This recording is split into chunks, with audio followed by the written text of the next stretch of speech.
Cette activité a lieu dans le cadre des Journées québécoises de la solidarité internationale qui se déroulent actuellement dans 12 régions du Québec. Ces journées sont rendues possibles grâce à l'appui financier du ministère des Relations internationales et de la francophonie du Québec. Cet événement est coordonné au Québec par l'Association québécoise des organismes de coopération internationale, l'ACOSI. Elle s'inscrit aussi dans les activités d'engagement du public du programme de coopération volontaire du CECI et bénéficie du soutien financier du gouvernement du Canada par l'entremise d'Affaires mondiales Canada. Ça veut dire quoi de vivre ces valeurs au quotidien pour vous?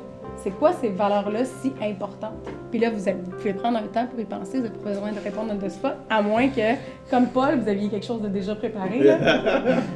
Non, ben, si je commence, c'est l'entraide, c'est de savoir que tu fais partie d'une communauté, puis que pour être dans cette communauté, ben, il faut que tu participes à la vie de la communauté.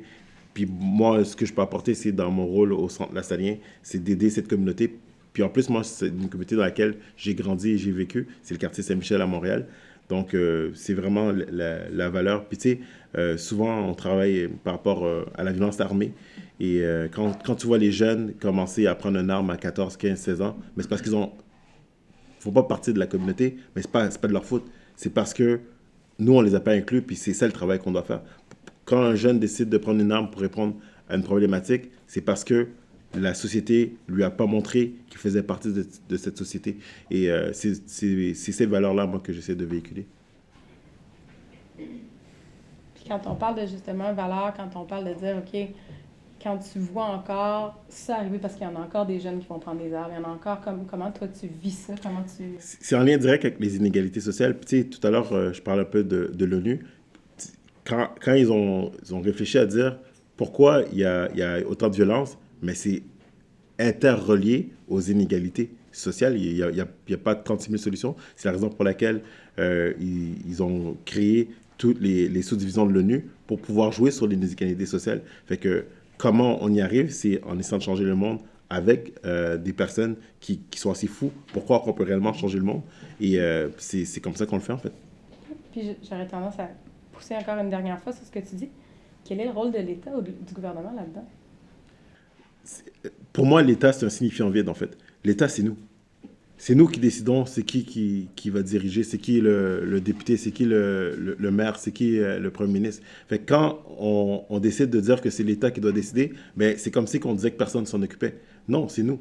Puis si la société, on dit qu'on va aller à gauche, puis il faut mettre en place tout pour aller à gauche. Si on dit qu'on va aller vers le nord, mais on doit mettre tout en place. Fait que l'État, c'est nous. Puis à chaque fois qu'on donne la responsabilité à l'État de s'occuper des changements climatiques, il n'y a rien qui va se passer. Parce que c'est un signifiant vide, en fait. L'État, c'est personne. L'État, c'est nous. Nous sommes l'État. Donc, le rôle de l'État, c'est nous, c'est quoi notre rôle pour pouvoir changer les choses, en fait. OK. Puis en Haïti, c'est la même chose?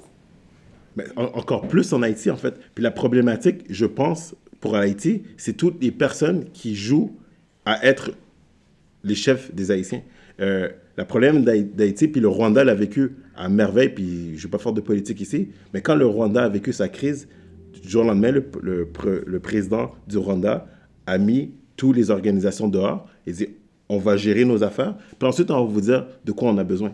En ce moment, c'est le contraire pour Haïti. C'est tout le monde qui dit voici de quoi vous avez besoin. Fait qu'on est encore dans le paternalisme et non dans le partenariat. Donc, pour moi, Haïti, c'est encore le meilleur exemple de non, il faut que le peuple haïtien nous dise de quoi il a besoin et qu'on lui donne les outils pour y réfléchir, pour pouvoir le construire, puis qu'on les accompagne.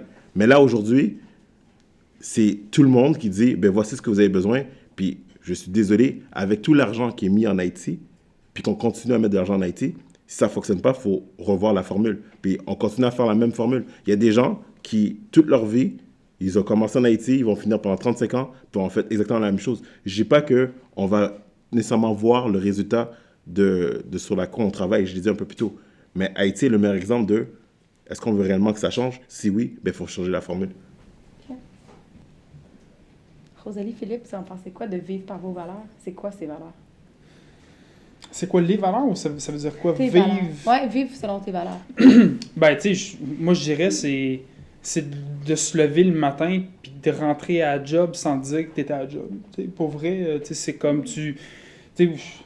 être payé pour militer. Moi, c'est comme ça que je le vois. Moi, la lutte au changement climatique, c'est quelque chose que je vis dans mon quotidien et j'ai le privilège d'être payé pour être capable de militer jour après jour. Ma manière de vivre ça au quotidien, c'est ça. C'est dans toutes les autres implications qu'on a au-delà de notre bulle familiale ou notre bulle de travail. Moi, personnellement, je suis sur le conseil d'administration du CSI, par exemple, du Carrefour de Solidarité internationale, où on est en ce moment. C'est une façon pour moi de vivre mes valeurs, c'est-à-dire, je suis capable d'amener mon expertise, je suis capable d'amener mes mots, d'amener mes réflexions pour être capable de participer à cette réduction des inégalités-là dans les pays, dans les pays du Sud, mais aussi au sein même de notre propre société. Donc, c'est une façon pour moi de le vivre, aussi même que de le vivre dans nos choix de consommation, par exemple. Dans le travail de sensibilisation et d'éducation qu'on a à faire auprès de nos amis, auprès de notre famille. Je pense que c'est quelque chose qui se vit aussi. Là. Moi, la quantité de débats et de discussions que j'ai à Noël, à Pâques, je veux dire, à l'Action de grâce, pour être capable de sensibiliser les gens puis de déconstruire des idées qui sont préconçues. Je veux dire, si j'étais payé pour faire ça, c'est millionnaire, là. Non, mais c'est ça l'idée. Fait, c'est d'être porteur d'une idée puis de la défendre coûte que coûte. Là. Moi, c'est comme ça que je le vois. Là. OK. Puis est-ce que tu trouves que c'est éreintant? Parce que tu disais, tu te lèves, puis... mais comment tu vois ça? Ben, tu sais, quand tu as l'impression que... En fait, tu poses juste pas la question. Okay. Moi, je me pose pas la question. C'est comme je me lève puis je deviens la personne qui lutte contre les changements climatiques au day-to-day. Okay. Je veux dire, je me pose même pas cette question-là. C'est okay. Pas... non. C'est la racine de ça, vient d'où? La racine de ça vient d'une prise de conscience comme phénoménale. Là. En Haïti, justement, mais à ma deuxième présence en Haïti, moi, je prends souvent l'analogie du lever de terre qu'on appelle. Le lever de terre, c'est une photo qui a été prise dans la mission Apollo 8 en 1968. C'était la première fois qu'on prenait une photo de la Terre du point de vue de la Lune. Fait qu'on voyait finalement la Terre sur cette map noire-là. Puis on était capable de voir la Terre comme étant finie. C'est-à-dire, la Terre en soi, elle est finie. Donc, on peut pas la consommer à l'infini. On peut pas consommer à l'infini. Il y a des ressources finies. Donc, il y a eu une prise de conscience quand cette photo-là a été rendue publique de l'idée que, il faut la protéger. Donc, moi, mon lever de terre, ça a été en Haïti, dans la deuxième expérience où on était à Caracol-Poisson. Je me rappelle, c'était l'endroit où on était. Et puis, on était dans un village qui était très, très défavorisé. Il faisait chaud, il était rendu 3 heures de l'après-midi, on n'avait pas dîné. Et puis, on avait des jeunes enfants haïtiens, blancs, étrangers, qui venaient nous voir et qui nous demandaient de l'argent, qui nous demandaient qu'on les aide. Et puis, ça a été tellement marquant. Moi, ça a été une des premières fois que j'ai réellement été témoin des inégalités. De l'extrême pauvreté, c'était la première fois. Et puis, lorsque cet épisode-là était fini, on s'est retrouvés dans un bateau avec toute notre équipe d'étudiants ensemble. Puis on se dit, on avait été vraiment choqués. Puis on se dit, qu'est-ce qu'on peut faire? Je veux dire, il est où notre pouvoir? T'sais? Puis les discussions nous ont amené au fait que le pouvoir qu'on a, ultimement, est un pouvoir de consommateur. C'est-à-dire, ce que je consomme, moi, in fine, c'est un des plus grands pouvoirs que je suis capable de voir. Ça dicte, ça envoie des signaux au marché, ça envoie des signaux à nos politiciens, nos politiciennes, ça envoie des signaux à notre entourage. Donc, la seule... En fait, le plus grand pouvoir qu'on a, c'est un pouvoir de consommateur. Donc, moi, dans ma vie de tous les jours, la lutte au changement climatique, je la vis de par ce que j'achète, ce que je consomme, la simplicité volontaire. Moi, c'est comme ça que je le vis. Okay. Puis, en termes de solidarité, par exemple, parce que le thème des GQIC, c'est toujours de garder en tête, c'est justement la souveraineté alimentaire, la solidarité par rapport, justement, à acquérir, justement, une possibilité de pouvoir se nourrir à tous les jours. C'est de base, là. Mm-hmm. C'est de base par rapport à ce que nous, on vit au Costco chaque fin de semaine. Mais c'est la base. Mais comment, toi, aujourd'hui, justement, dans ces valeurs-là, dans comment tu consommes, comment tu peux vraiment dire que ça a un impact, justement, jusque là-bas? Parce que je sais, par exemple, que le café équitable qu'on va consommer ici, in fine, si ça a été bien respecté tout au long de la chaîne, là, c'est nos agriculteurs, agricultrices qu'on a rencontrés en Haïti qui, eux, vont recevoir vraiment les fruits de leur travail. T'sais, parce que ça, je l'ai vu sur le terrain, puis je sais que dans une consommation équitable, in fine, au bout de la ligne, il y a un coopérateur, une coopératrice qui a été capable d'avoir les fruits de son travail, finalement. T'sais, c'est pas parfait, là, mais le fait d'avoir vécu ça sur le terrain, ça revient à ce que je disais tantôt, mais on est capable de mettre des visages, on est capable de mettre des noms, on est capable de mettre des émotions, puis je me dis, OK, bon, ben, ce café-là que je vais consommer, qu'il soit malien, qu'il soit ici, ou peu importe, ben, je le sais qu'au bout de la ligne, il y a quelqu'un qui utilise ça pour vivre au day-to-day. Et à contrario, un café qui serait pas équitable, justement, pour respecter ces gens-là, tu vas pas aller le consommer. Ben non, effectivement, c'est ça. OK, parfait. Rosalie, de ton côté? Mais moi, ce que Philippe il dit, ça me résonne quand même. Moi, je pense que je vis mes valeurs au quotidien en militant pour la réduction des injustices, mais aussi je vis mes valeurs en travaillant dans une logique de partenariat. Je trouve que le système de la coopération internationale, de la solidarité internationale, c'est un milieu qui peut être... Je pense qu'il faut être très critique envers ce milieu-là, puis ses limites, puis les dommages qu'il a fait par le passé.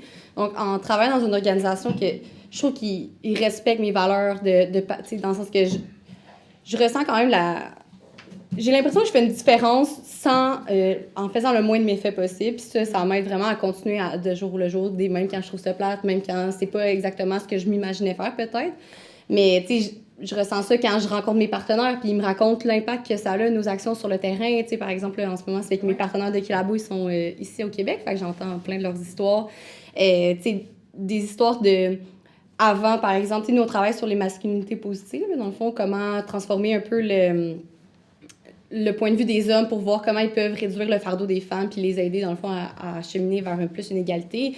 Puis quand j'entends par exemple, Tidiane, mon collègue, il me disait, c'est un monsieur qui, dans le fond, il avait jamais aidé sa femme à rien faire à la maison. C'était juste pas dans ses valeurs, c'était juste pas comment il fonctionnait. Puis à force de parler avec Kilabo, de participer à nos projets, bien, finalement, l'autre fois, il est passé devant chez eux, puis il l'a vu, il aidait dans le champ avec sa femme. Fait que là, sa femme, qu'est-ce que ça fait? C'est que ça lui libère du temps. Puis sa femme, elle a pu se partir un petit élevage de moutons sur le side. Puis ça l'a aidé leur famille, ils ont pu envoyer un enfant de plus à l'école. Tu sais, entendre ces histoires-là, même quand moi, je suis pas directement en contact avec eux, c'est ça qui me permet de voir que je vis mes valeurs au quotidien, puis qu'est-ce que je fais, ça a un réel impact. Okay.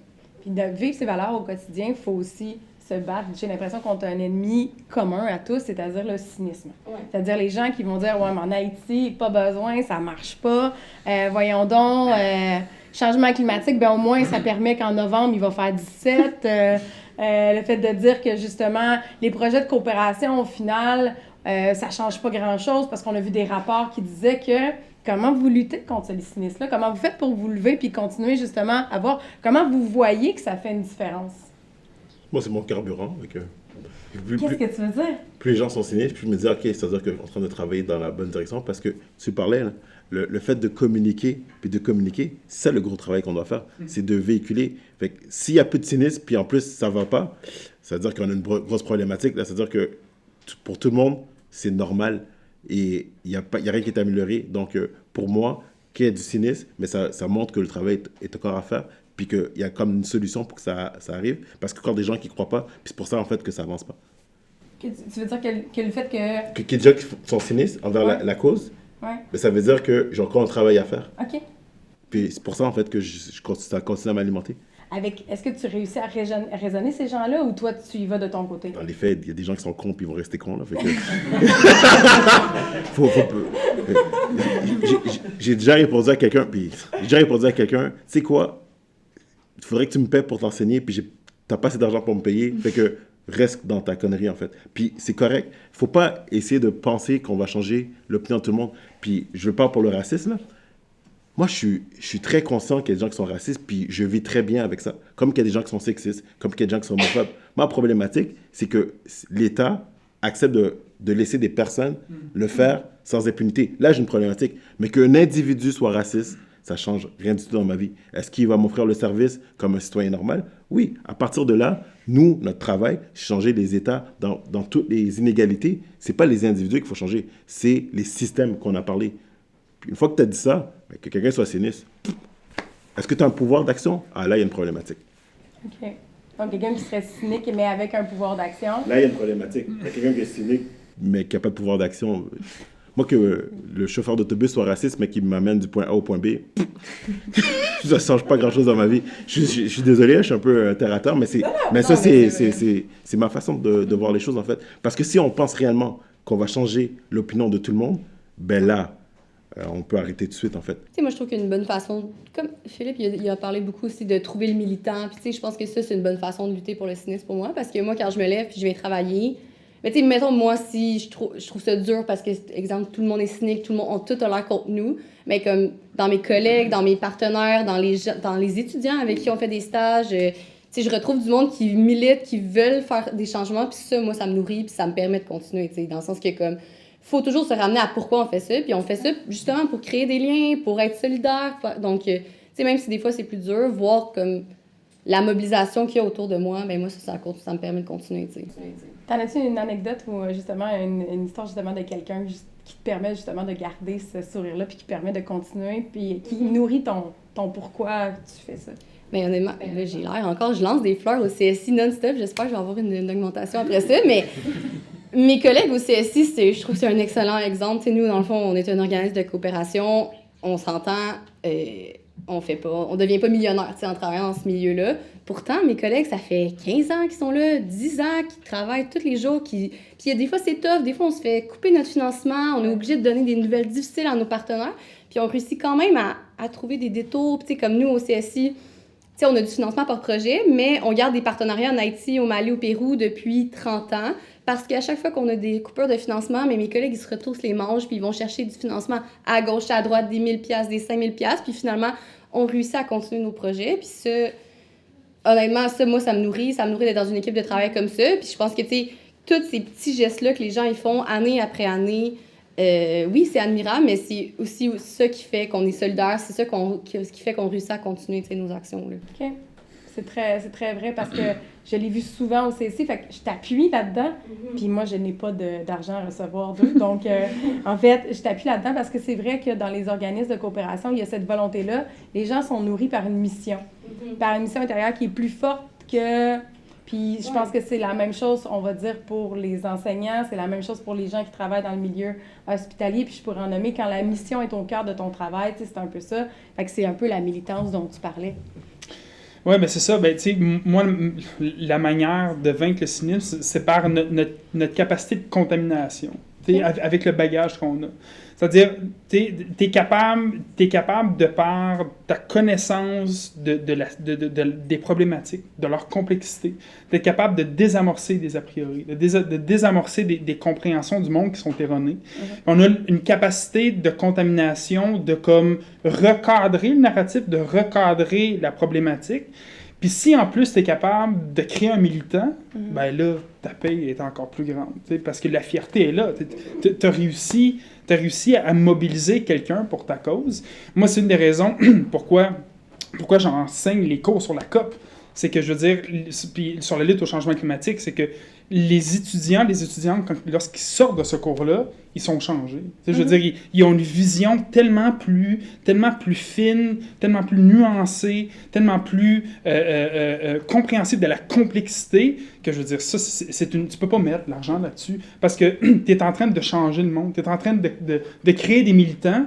Puis ces mêmes militants-là, tu peux les retrouver 5 ans plus tard chez des équitaires, au gouvernement du Canada. Tu es capable de les retrouver, puis après ça, OK, ben nous, là, on a les mêmes codes, on se connaît, on sait qu'on est militants, travaillons ensemble pour faire avancer des choses. T'sais. Fait que moi, c'est une façon pour moi de vaincre le cynisme, c'est ça. OK. Puis peut-être dans cette idée-là de gens qui vous ont inspiré ou de gens que vous avez inspirés, j'aurais une question à vous poser, justement, vous pouvez prendre le temps. Si vous aviez justement à inviter à souper 1 ou 2 personnes pour poser des questions, pour essayer de creuser pour loin, pour essayer justement de changer le monde, ça serait qui? Donald Trump. Moi, la raison pour laquelle ça serait Donald Trump, c'est parce que Donald Trump représente une frange de la population qu'on teste tout le temps, en fait. Et la montée de cet extrême, c'est aussi dû à la partie gauche qui a voulu taire cette réalité. Puis, à chaque fois qu'on est là à se prêcher entre convaincus, ben, on ne fait pas avancer la cause.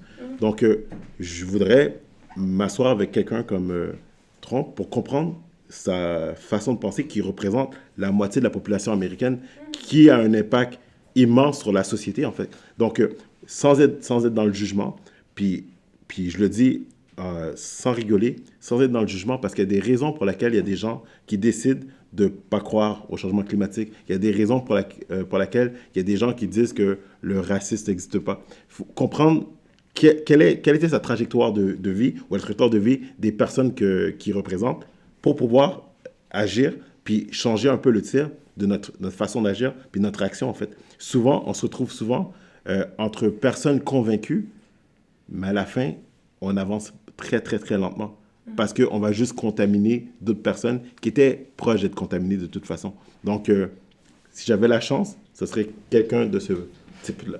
OK. Tu peux juste aller te promener dans quelques États américains, ça va pour ma survie, j'hésite. Mais...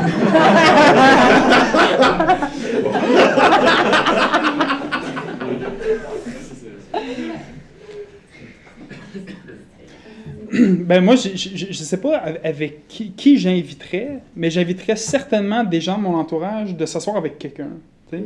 Puis ce quelqu'un-là, en fait, c'est... Je sais pas si vous avez déjà entendu parler du rapport Halte à la croissance, Limit to Growth, le rapport Meadows qu'on appelle, 1972, qui est le rapport qui, il y a de ça plus de 50 ans, nous disait exactement ce qui allait se passer en ce moment, c'est-à-dire d'atteindre les limites planétaires, et d'arriver aux crises auxquelles on assiste aujourd'hui. Puis de faire comprendre aux gens autour de la table que ça fait des décennies qu'on sonne l'alerte. Ça fait des décennies, on les a pas écoutés, puis que là, c'est en train de nous ramasser en pleine face, puis que c'est le temps d'agir. Fait que moi, ça serait ça, en fait. C'est de... je parlais tantôt du lever de terre, là. C'est d'être capable de créer des levées de terre chez les gens, d'être capable de faire prendre conscience. L'été dernier, je pense qu'on peut s'entendre pour dire que ça a été un des moments depuis les dernières décennies où on a vu le plus les impacts des changements climatiques. C'est vrai. Mais tu sors à l'extérieur, puis tu sens les feux de forêt, tu le sens, tu as le goût métallique, tu vois le voile qu'il y a dans le ciel. Ça fait en sorte que les parents sont plus capables d'envoyer leurs enfants jouer au soccer, sont pas capables de faire des Ironman, sont pas capables de réaliser leurs activités du quotidien. Avec les extrêmes de chaleur, on a des personnes âgées qui meurent à la centaine par jour dans les grands centres. T'sais. Quand tu peux voir l'air, il y a un problème. Mais c'est ça. Puis, tu sais, je trouve ça dommage que ça prenne ça pour qu'il y ait une prise de conscience. Puis si on est capable de guider les gens vers leur lever de terre, moi, je les inviterais à avoir une jase avec les gens que ça fait 50 ans qui nous en parlent. Tout à fait. Merci. Je te remercie. Puis je trouve ça le fun que tu dis activité quotidienne et Ironman dans la même phrase. Je trouve ça pas Rosalie? Moi, on dirait que j'ai de la misère à cerner une personne en particulier. C'est juste, je réfléchissais un peu dans la même idée que Philippe, mais moi, je suis vraiment... J'aimerais ça quand même, tu sais, c'est... Comme je dis, moi, j'agis ici, tu sais, dans mon travail, dans mon quotidien. Je vois beaucoup d'inégalités, puis tu sais, en tant que personne quand même privilégiée, là, tu sais, j'habite au Québec puis tout, j'ai quand même la difficulté des fois à vivre avec ça, puis j'aimerais ça des fois, je pense, rencontrer, tu sais, on dirait que j'ai pas de nom qui vient en tête, mais tu sais, les ultra riches, là, ou les gens qui partent tu sais, les gens qui vivent, par exemple, à Port-au-Prince, mais qui sont comme complètement dans la richesse, ou des trucs comme ça, j'aimerais ça voir comme... Qu'est-ce qui les mène à ça? Qu'est-ce qui les mène à ignorer un peu le quotidien, un peu qu'est-ce qui se vit, les inégalités? Ça m'intéresserait quand même. Je pense que c'est intéressant, tu sais, de voir, tu sais, nous, des gens, on s'entend, tu sais, au CSI, on est quand même privilégiés, mais on reste quand même pas trop privilégiés. Mais tu sais, des gens qui sont tellement privilégiés qui oublient le quotidien, ça m'intéresserait de rencontrer quand même ces personnes. OK. Je trouve ça très intéressant parce qu'effectivement, il y a cette notion-là de... Puis tout le monde est fasciné un peu par ces ultra-riches avec des yachts où tu te dis, mon Dieu, mais ça t'a coûté 35 000 $ juste mettre de l'essence dans ton bateau pour faire absolument rien, à part... Et il y a quelque chose là-dedans aussi. C'est comment tu fais pour vivre avec Parce que moi, j'ai connu des étudiants qui, à la suite d'expériences de coopération comme ça, n'ont pas été capables de rentrer dans des magasins pendant 1 mois, 2 mois, voire même 1 an, qui ont changé leur façon de vivre au complet parce qu'ils se sont dit, je suis pas capable de vivre avec ça. Le choc, ce qu'on appelle le choc culturel, que vous avez pas nécessairement ou peut-être déjà vécu. Ce choc culturel-là, moi, la plupart du temps, les gens le vivaient au retour. C'est un choc de retour. Et quand on se ramène à ce choc de retour-là et on se ramène à aujourd'hui, vous, est-ce que vous en avez déjà eu un choc de retour comme ça, brutal? Ben, moi, big time. Puis, en fait, c'est ce qui a fait en sorte que j'ai adopté la simplicité volontaire dans mon quotidien. Ça fait partie de ça. Tu sais, on disait que le temps s'arrête quand tu es en Haïti. Puis, en fait, le fait que le temps s'arrête, c'est que tu es capable de vivre les petits bonheurs au quotidien. Puis, tu te rends compte à quel point de mener une vie de fou, de travailler du 80 heures, 80 heures semaine, t'en manques des bouts, là. T'en manques des petits bouts de bonheur, tu sais. Puis dans la simplicité, ben, tu as moins besoin de travailler. Enfin, nécessairement, tu passes plus de temps avec ma femme, avec ma fille, avec mes amis, de s'entraîner, etc. Tu sais, c'est tout des petits bonheurs que tu es capable d'aller chercher. Fait que moi, j'ai comme essayé de répliquer ce mode de vie un peu smooth, un peu plus relax en revenant d'Haïti. Puis ça a été... moi, j'avais des très gros problèmes d'anxiété, puis d'anxiété de performance beaucoup avant d'aller en Haïti. Puis le fait de vivre cette expérience-là, ça comme dose down un petit peu. Puis c'est quelque chose que j'essaie de maintenir depuis ce temps-là. Et que tu réussis à faire très bien. Ben, j'ose croire que oui. Oh. Moi, j'ai grandi, je dis que c'est pas très riche, fait que on était plus dans la simplicité involontaire. Donc, j'ai pas vraiment vécu ce retour-là parce que j'ai eu la chance d'avoir des valeurs de...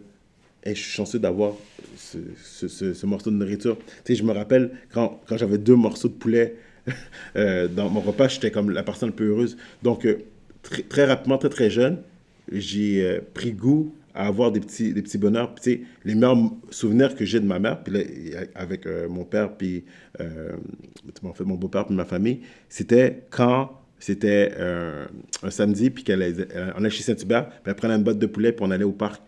Puis aujourd'hui, je réalise ça, je fais comme, je peux m'acheter une botte de poulet n'importe quand, mais on était tellement dans les valeurs concrètes, puis ça, on peut toujours l'avoir, puis tu sais, quand tu dis que tu vas rencontrer des ultra-riches puis comprendre ce qu'ils vivent, par mes fonctions, j'ai eu la chance de travailler avec des personnes ultra-riches, puis souvent sont tellement déconnectés, mais que c'est pas de leur faute.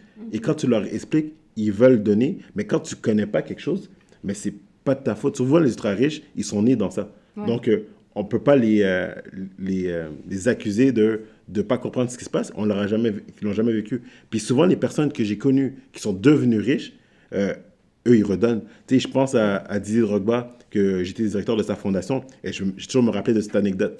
J'arrive en Côte d'Ivoire, c'est une limousine qui vient me chercher, c'est l'armée qui m'amène, on s'en va chez le président, on sort, on fait toute la nuit, il est 4 heures du matin, bref, comme quelqu'un qui sort de 4 heures du matin d'un club, je suis fini dans la limousine, il me dit, on s'en va, je te dépose à l'hôtel, puis demain, on va voir un orphelinat. J'ai à quelle heure? Il me disait à 9 h, il est 4 h du matin. Je suis comme, voir qu'on va être un orphelinat à 9 h le matin. Fait que j'arrive, à 8 h 30, mon téléphone, il sonne. Il dit, on t'attend, on est en face. Je dis, quoi? Il dit, c'est une blague, tu m'as déposé à 4 h. Il dit, je vais toujours me rappeler d'où je viens, puis même si je suis privilégié, mais ces valeurs-là, je ne vais jamais l'oublier. Puis quand quelqu'un comme Didier Drogba te dit ça, tu dis, ah ouais, j'ai pas le droit, peu importe que maintenant je suis un privilégié, d'oublier d'où je viens, puis de ces valeurs-là. Fait que quand tu dis que tu vas rencontrer quelqu'un comme ça, mais il faut lui permettre de vivre aussi. Puis toutes les personnes qui étaient aisées, qui ont vécu, qui ont allé distribuer de la nourriture avec nous dans des familles défavorisées, mais ça ouvre les yeux parce qu'on est tous humains. Je dirais que 0,01% des gens qui ne vivent pas ça puis qui ne sont pas au courant vont pas changer, en fait. Tout le monde va changer. Fait que le travail de discuter, de parler, je pense que c'est super important. Fait que non, j'ai pas vécu ça parce que moi, je suis parti de ça, en fait. Je dirais que j'ai quand même vécu ça. Je pense que encore une fois, je résonne quand même dans ce que Philippe a dit. Moi, dans le fond, j'ai tapé le micro. J'ai eu une expérience de stage un petit peu plus longue au Bénin, dans le fond. Puis c'est aussi, justement, le le mode de vie, tu sais, un peu plus... Le mode de vie de fou qu'on vit, c'est pas réaliste à vivre à long terme, autant pour l'environnement que pour les personnes, comme Philippe il dit. Donc, c'est sûr que moi aussi, ce stage-là m'a permis de remettre en question un peu comme mes objectifs de vie, mes attentes, puis aussi comment on vit ici au Canada, comme... C'est vraiment, tu sais, on s'entend que c'est vraiment glorifié, là, la performance ici. Puis je pense qu'il faut toujours remettre en question, tu sais, je pense qu'il faut quand même repenser à ça. Fait que j'ai quand même eu un peu ce petit choc-là. J'étais quand même un peu déjà sensibilisée à ça, mais vraiment après ce stage-là, j'ai aussi essayé de ralentir, d'aller plus, comme Philippe dit, un peu dans la simplicité. Puis je pense que, justement, aller voir d'autres ailleurs comment ça fonctionne, ça nous remet en perspective qu'est-ce qu'on vit tout le temps ici, tu sais. Dernière question de... Je l'ai juste complété parce que moi, j'ai fait une lecture qui a comme solidifié un peu la vision que j'avais. Le livre « Ralentir ou périr » de Timothée Paris. C'est un livre sur la décroissance, sous toutes ses formes, mais essentiellement économique. Puis un des éléments que je retiens le plus de son livre, c'est sa notion de reproduction. C'est-à-dire, on a été formé, là, si on prend l'image qu'on est un objet, là, on a été formé pour être productif. OK? Puis, dans la société dans laquelle on vit, on nous incite toujours à être productif dans une perspective de croissance perpétuelle. OK? Sauf que cette productivité-là, à un moment donné, elle doit se régénérer. OK? Donc, de là, la notion de reproduction. Puis, pour avoir cette capacité de reproduction-là, ça passe notamment par le fait d'avoir du temps pour se reposer, de faire des siestes, d'avoir du temps pour connecter avec ta famille, d'avoir du temps pour connecter avec tes amis. Et sans cette capacité de reproduction-là, dans une société qui avance toujours plus vite, de manière toujours effrénée, les individus ne vont que se brûler. Donc, ce n'est pas étranger au fait que dans la société dans laquelle on vit en ce moment, les burn-out se multiplient, parce qu'on est dans une perspective de productivité illimitée, dans une perspective de croissance illimitée. Et donc, moi, j'inviterais les gens à penser à cette capacité de reproduction-là. Est-ce que vous avez assez de temps pour vous, pour relaxer, pour réfléchir sur, vous en êtes où en ce moment dans votre trajectoire de vie, de prendre le temps de prendre des siestes, de voir des amis, de voir la famille, et vous allez voir que votre bonheur au travail, les petits bonheurs, on les voit toujours plus facilement quand on est suffisamment éveillé pour les voir. Reposer. Voilà. Oui, tout à fait. Ma dernière question pour vous, elle est une question qui va inviter un peu à inspirer ou à dire, justement, ce podcast-là, elle et il voulaient changer le monde, ça s'adresse à vous, c'est vous qui avez fait ce parcours-là, qui êtes aujourd'hui engagé à changer la petite portion de terre sur laquelle vous êtes. Puis il y en a plein qui vont vous suivre, que ce soit les personnes qui vont venir faire des stages, que ce soit les personnes que tu côtoies, que ce soit les personnes qui sont dans ton équipe, les personnes que tu aides, que ce soit les gens au niveau justement de l'environnement ou même ta fille. Qu'est-ce que vous leur diriez à ces gens-là comme mot de la fin pour dire qu'il faut s'engager puis il faut continuer ce bout-là, il faut essayer de changer notre monde? Ben, moi, je dirais qu'il y a espoir. Puis, je veux dire, il y a une ligne de base, là. Il y a un baseline qui existe, qui est l'état actuel. Puis, si on est capable de l'améliorer de 0,1%, on a changé le monde. Okay. Fait que, je veux dire, rendu là, les 0,1%, des additionnes, puis tu essaies de progresser comme ça. Puis voilà, tu sais, moi, avec ma fille, j'ai l'objectif d'en faire une citoyenne qui a un regard critique, qui est capable de think outside the box, qui est capable d'être une militante dans ses écosystèmes, dans ses réseaux, dans les institutions dans lesquelles elle va être. Donc, moi, c'est une mission un peu que je me donne. Tu sais, je parlais tantôt de contamination. Ben, tu sais, oui, j'ai cette idée-là de vouloir contaminer ma fille pour qu'elle soit capable d'en contaminer d'autres. Fait que moi, j'ai espoir. Une des façons de lutter pour les causes d'inégalité sociale et lutter au changement climatique, c'est de faire des gens qui sont porteurs de ces solutions-là. Okay. Si je peux rebondir pour ça, je pense que tantôt, on parlait un peu de combattre le cynisme, puis je pense que des fois, ça peut paraître gros, dans le sens qu'on en a des problèmes là, dans la société, dans le monde, en fait, en ce moment, surtout dans les médias, ce qu'on voit. Puis, je pense que, comme Paul il disait, je pense qu'il faut aussi se concentrer sur, au quotidien, qu'est-ce que tu peux faire pour, comme Philippe disait, contaminer les gens autour de toi, mais changer la parcelle autour de toi, puis contaminer les gens à changer leur parcelle. Puis, comme Philippe dit, ensemble, ça va fonctionner. Puis, je pense que des fois, c'est dur. Des fois, on perd un peu, en tout cas moi, des fois, ça m'arrive de un peu perdre l'objectif de ce que je fais, comment je change les trucs, est-ce que ça fait vraiment une différence? Mais je pense qu'il faut toujours se recentrer sur ça, sur les liens qu'on crée avec les gens qu'on côtoie, avec, par exemple, mes partenaires, avec mes collègues, puis combattre ce cynisme-là tranquillement, tu sais. Parce qu'on peut pas tout changer du jour au lendemain, puis c'est ensemble qu'on va changer, là. Pour ajouter à ce que vous dites, parce que ça résonne beaucoup en moi, je dirais aux gens, soyez heureux, parce que qu'est-ce qui vous rend heureux? C'est quand vous faites du bien. Donc, au quotidien, l'être humain a été construit comme ça, en fait. On est le seul animal qui, quand on voit quelqu'un qui remporte une médaille, puis on est autant heureux pour lui quand les Canadiens de Montréal gagnent la Coupe Stanley. Vous n'avez pas vécu ça, j'ai pas vécu ça, on verra. Ça, c'est vécu, ok, ça dit l'âge. On est heureux, c'est naturel. Puis je dirais aux personnes, juste soyez heureux et faites du bien autour de vous. C'est tout, en fait. Parce que le reste va suivre. C'est sûr que si vous faites du bien et que vous êtes heureux, ben vous allez avoir les bonnes valeurs, vous allez prendre du temps pour la famille, puis vous allez vouloir que la génération future ait une belle portion de terre, que les changements climatiques, vous allez travailler contre ça, les inégalités, ça, vous allez travailler contre ça. Donc, juste soyez heureux. Super, c'est tellement un beau mot pour terminer ça. Puis vous avez tous parlé de contagion, vous avez parlé de pandémique. Moi, c'était pour cette raison-là que je voulais ce soir faire en sorte, et pour tous les autres podcasts sur Elle et Il voulaient changer le monde, soyons pandémiques. Créons cette épidémie d'éveil, puis de sensibilisation, puis de démontrer que effectivement, collectivement, on est une force incroyable, que c'est pas de notre faute ce qui arrive, mais c'est quand même notre responsabilité. Sur ce, je vous remercie infiniment. Merci pour ce soir, and it's a wrap.